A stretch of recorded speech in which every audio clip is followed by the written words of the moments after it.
My name is Suzanne Vargas. I am a graduating senior at Sonoma State University.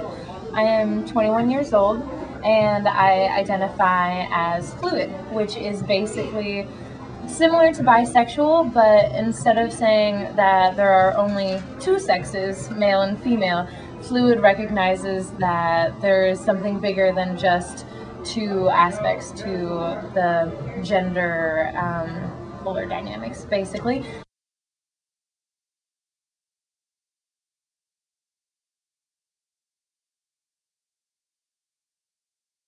Absolutely peers. Yeah, of course I've experienced harassment. I guess with peers, it's expected more often, just being out, going to a bar, going anywhere, you kind of get sexual responses.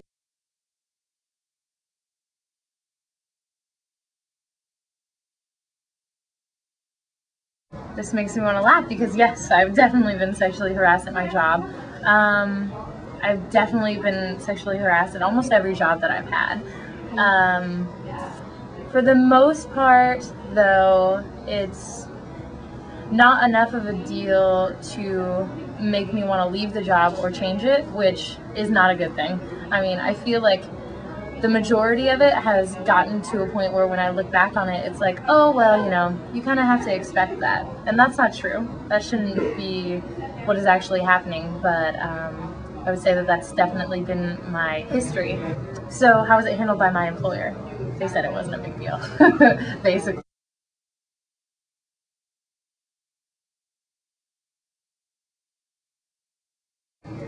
Always men. I've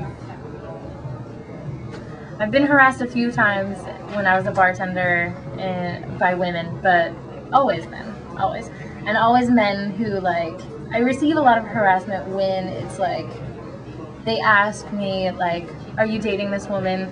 And I say yes, and they're like, oh, we'll blow her off. Like, you're too pretty to be gay. Like, what are you doing with a woman? Like, you need to be with me. Or just, like, not respecting the fact that I am actually in a committed relationship with a woman. And this doesn't mean that, like, I'm waiting to be with a man. It means that I have a connection with her and I want to be with her.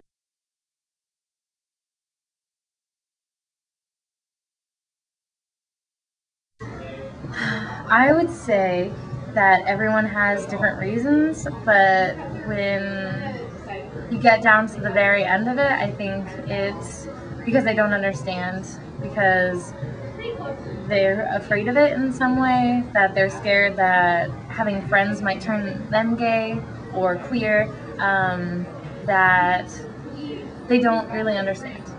That would be the majority of it. And from my experience, I've gone to quite a few different protests and I've been very active in the queer community. And whenever there's any kind of resistance, it's not like, I don't agree with what you're doing. It's like, I fucking hate you. Get the fuck out of here. You're going to hell.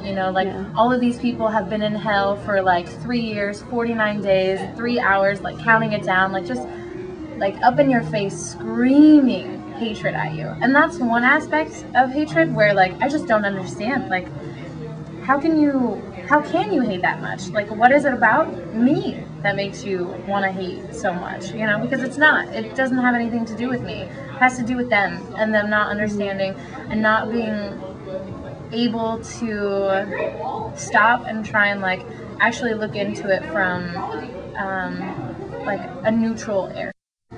Uh, all right, like, I'm okay with that. I just don't want to hear about it. I don't want to hear about it. I don't want it around me. And, like, I've experienced that a lot on, like, in dorms or, like, in classes where other women, I would say, a lot of women get really uncomfortable where it's like, if I tell them that I've been in a relationship with a woman, they get uncomfortable and think that I'm going to start hitting on them. Or, like, because they are a woman, I automatically want to have sex with them.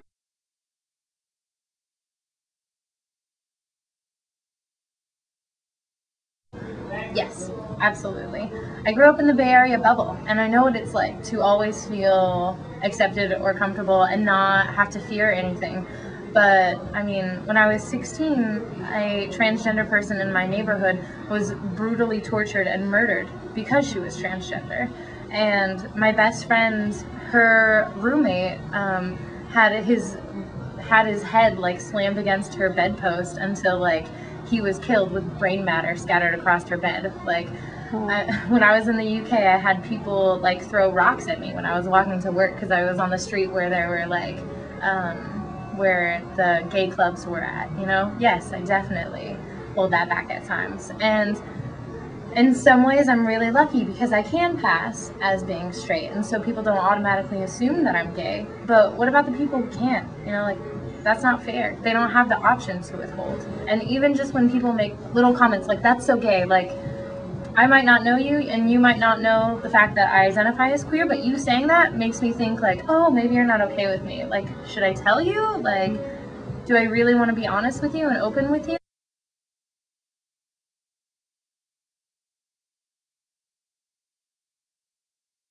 Lots of changes. That would be amazing. I would like to be able to marry the person that I love. I would love that. I would like every state in the US to pass some form of law that says a hate crime includes your sexual orientation. I would like there to not be the #1 hate crime in Georgia to be against queer people. I would like to not always be scared if I go to a new place. That's what I would like. And I would like people to be more open.